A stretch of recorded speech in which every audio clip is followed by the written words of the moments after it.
I've just come from playing some football. If you're in the UK, actually you might have this like elsewhere in the world. You probably do, but I just don't know. But in the UK, we have these like football pitches, soccer if you're in America, basically. But essentially, it's just like we played five-a-side, so 5 people versus 5 people. I do this quite, at least once a week, just so I can stay fit. And I've been doing this specifically for the challenge, right? So getting the six pack. How to make every day feel sick. I think if you live with complete intent on like a journey or a challenge, it feels so much better. Like for example, I've been on this challenge or like in this mindset. I've taken a bit of a different approach in 2024, and so far I've been loving it. And I was just talking to one of my friends. Shout out to you, Sheep Luster. I'll actually drop her channel in the description. Good friend of mine now from YouTube as well. We still need to like talk on, maybe get a FaceTime or something. But basically, I was just talking to her about just one of the topics which I kind of discussed in episode 1, where I was saying think in quarters like companies do. So if you don't know anything about like the quarter schedule, but if basically it's a corporate thing, but companies, they kind of look at themselves and assess themselves in 4 quarters of the year. So we've got 12 months. A quarter is just 3 months, and we've got 4 of them. So Q1, Q2, Q3, and Q4, quarter 4, like that. I think if you take the same principle, so where companies look at each one's performance and they kind of assess where they're at and objectively look at things, how they can improve, and they might have a bigger goal in mind, 2-year goal, 5-year goal, whatever, but they still track progress every quarter. If you take the same principle and apply it to your life, it's equally as powerful. And this is what I've found so far. If you watch my videos from like January and February on this channel, you would know that in the first quarter, I called it the knowledge acquisition phase. And the reason I called it that is because I had one big question. Personally, for me, my big goal, I've been talking about it, is trying to find a business, like not business idea, but I want to start something. And I just had a lot of questions around like, how do you find what you love and what is it that you like, and how to begin when you find something, like when you find your passion or whatever. I've had all these questions, but I didn't really know the answer to them.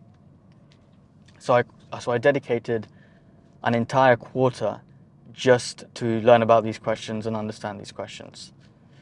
And that was the big goal, and kind of track the progress. And I spoke about, my results and what I found. And I won't go into too much because I think I spoke about it in episode 2. But essentially, this video about how to feel, or how to make every day feel sick, is kind of gamifying that concept. So gamifying your end goal into those 4 quarters. If you think about it, the first quarter, you can set yourself a goal like I did about, I want to start a business in the future, but let's break down a question that I had, a really big question, because I really want to know. And I read about the subject, watch videos, try and learn as much as possible, knowledge acquisition. And then this quarter, I have a few goals, like starting to now, apply those ideas into practice. I want to get a six-pack before summer, or in summer, before like my holiday with my friends.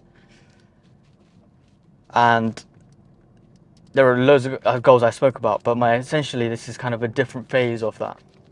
So if you think of your goals in quarters, that allow you to give you some time to really use those 90 days to try and achieve that goal. And it becomes fun because it's now you've kind of gamified your objective, and you've given kind of a deadline or timeline, and each day you realize like really counts. So I know that if I miss a gym session, because I'm talking about these goals every day, whether it be with the camera or with a friend, it's still going into my subconscious, and I feel like I'm feeding that to an extent. Now it's like a game to me. So I'm doing activities like playing football regularly, just so I can achieve one of those goals. And it's been fun. And I think if you do it like that, if you gamify it like in the 4 quarters, like I mentioned, it just makes the whole process seem, number one, enjoyable in a way, but number two, it's because it's like a game, you feel like you need to progress. Because if you feel like sometimes when you're going through the motion, that kind of day-to-day monotonous routines, and all the routines kind of like merge into one, and it just feels like time's passed. So a quarter or a half a year's gone, or even a year's gone, and you feel like you haven't really done anything. So to really break that down, if you just split it into 4 quarters, you feel like actually I'm seeing progress, and it's fun. Like, and when you start seeing progress, you actually, because you're putting real time into it, like real intent, which I was talking about at the beginning of the video, real attention to it, you're starting to make that progress, and you're starting to see that progress compound in real time. And I think that's the most amazing thing to happen. So, to kind of link why I was talking about me playing football in the beginning of the video, you're probably wondering, why did I say that? Well, I just played football, some new guy came in and he was really good. Now, personally me, I'm not that good at football. Like, I'd say I've got some pretty good attributes, like I'm pretty fast, I might be able to take a shot, but my touches are not good. Like, I'm not really like a great dribbler. So my stamina is not the best as well. So I know like I'm very like an average player, but that's because I haven't dedicated my time into really wanting to progress into that, or like develop on that football skill. And I was talking to this guy who was incredible. He was so good. Like, he was just beating everyone. Like, the way he was taking his touches, his shots were on point. Like, everything, he was controlling the whole game. And I think every team he played in today, he won. So he was very good. And I was talking to him, and he really liked football, number one. And he said he put in a lot of time into just practicing it, and he's played it his whole life, and he's just really into it. So number two is the hours he spent, which now makes sense. Because he really likes that thing and he's able to put in the hours, if you took him in the field and competitiveness, he's suddenly become extremely valuable because he was just winning every game. He was just such a good player. And it's kind of inspiring to see that. And he was just saying, yeah, it's like the time that he put in, and he just liked the game. And it's such a simple concept, because what you need to do is basically when you're growing up, like in your 20s, like I am at the moment, we need to find something that we like, because then we're able to put the hours into it. Okay, it doesn't have to be something you're like, damn, okay, I am so set on this is my passion, this is my calling, whatever. It can be something that you just fairly like, but then you put the hours and you find that actually I like this aspect of it, or I like this bit of it, and then you dive into it more. So my key takeaway from just that interaction is, it's pretty clear that we just need to put time into what we have to do. So would you want to allow life to carry you in a directionless purpose? Or would you want to be living with intent? Because if you're living with intent, you have an outcome.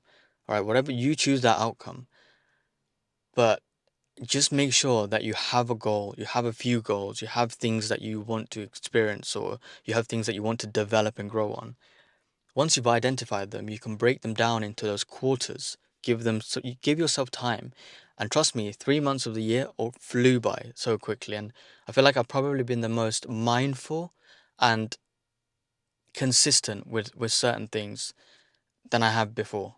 And it's simply just kind of gamifying it through putting those quarters in place.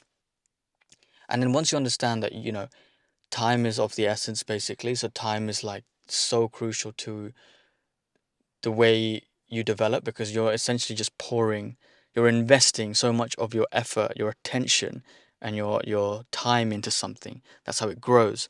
So if you then think like, at the moment when we're kind of younger, where we might not have like responsibilities such as mortgages, you might be living at home. We might not be married, have kids like that. So it's not like our attention isn't deviated into different places or different things, right? Instead, it's still within our control, and we can only just utilize that now. And we actually might take it for granted at the moment, but when you look back when you're like 30, 40, 50, you'd realize that actually you might have a lot of time than you might think, right? So it's really important to just think in quarters and just invest that time in.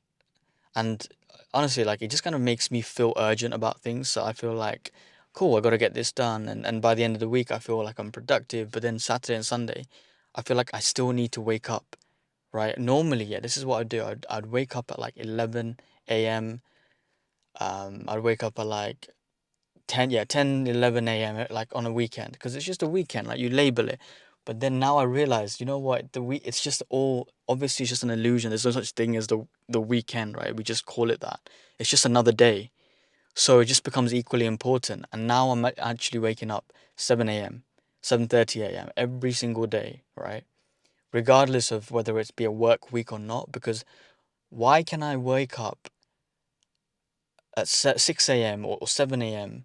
during the weekdays for someone else, and then fail to show up for myself. So I fail to wake up at 7 a.m. or whatever, or instead I wake up at 11 a.m. On a weekend where I can focus on my tasks even more. Like, why am I doing that? It doesn't make sense, right? So the only way for it to make sense is that I'm still putting equally, or if not more actually, effort into my journey, into my progression, than like working for a company in that sense.